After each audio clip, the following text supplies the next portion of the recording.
So in my mission, it covers most of the state of Chiapas, which is the very far south state, and part of Oaxaca.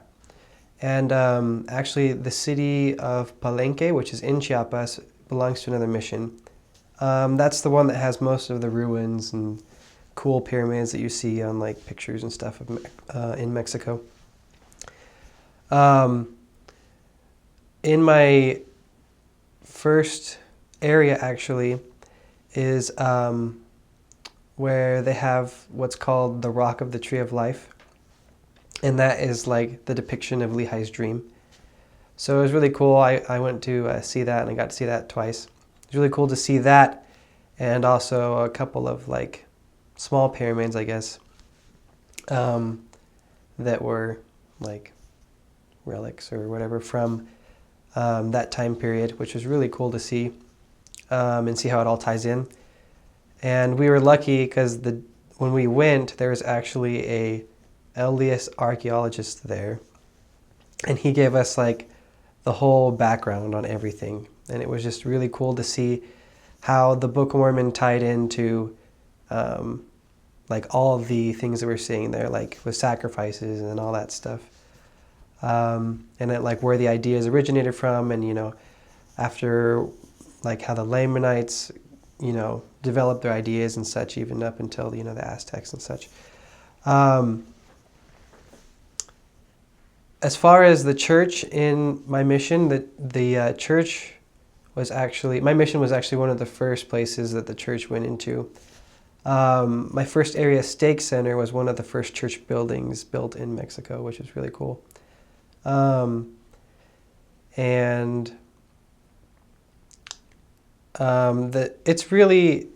The church is actually really strong there. There are lots of inactive members, but the members who are there are really strong, and everyone's super nice. I don't think I met very many people who were, just not happy. Like everyone's happy, everyone is enjoying life for the most part, even if it is difficult times. There's a lot of word of wisdom issues that happen. It's really common for people to drink in Mexico, which I feel like pretty much everywhere it's really common. So that is a hurdle that you have to overcome with a lot of people. Another thing is marriage, because marriage costs money, and lots of people either they don't want to, or they don't have enough to pay for it. There's sort of this mentality of it's just a piece of paper. We don't really need a piece of paper to define a relationship. Not everyone thinks like that, but a lot of people do. So that's a hurdle. Another thing is, especially in my first two areas, families who have one parent from Mexico and another parent from a different country. And it's really hard to get people's paperwork in order to get them married. That's a hurdle that you have to overcome. That's a hurdle that I and a couple of companions, we had to overcome. But it makes it that much like more awesome when it actually happens.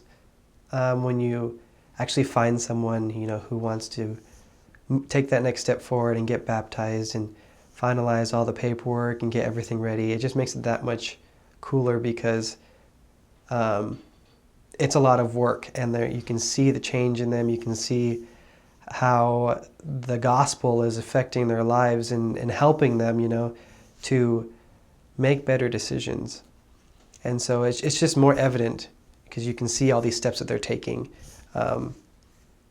And as far as like believing in God and Christ, I don't think I ever met anyone who didn't know about Jesus and like God. Everyone has some sort of religious background. There's nobody who hasn't really even heard of, some sort of deity, except for the part that they call Los Altos, and that's where the indigenous live, they don't really speak Spanish all too much, and they don't really send white people in those areas because lots of times they view white people as part of government, and they don't like government that much. They want to govern themselves and make their own rules. So, like, the natives feel like they deserve that since, you know, they have been there for forever. Something that's cool about that is that there's over 40 dialects in my mission. The most common ones are Tzotzil and Mam.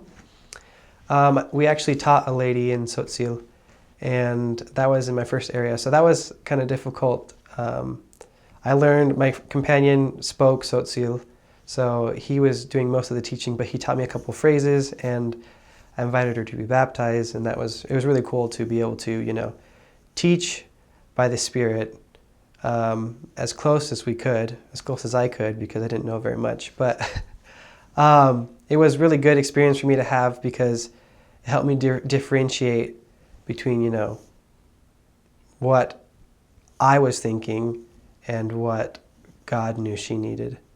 Because I couldn't understand what they were saying, so when I had a thought pop into my head, I knew that it was coming from God. I knew that, you know, that is His voice because I didn't know exactly what was going on. So it was really cool to see that and to work with my companion in teaching her. So I served from September 26th, 2012 until September 23rd of 2014. And I started off in Barrio Tapachula Central. That one is like downtown. Then I served in Tapachula Indeco. That one's more closer to the beach. Then I served in Jardines El Grijalva. That one is in Chiapa de Corzo.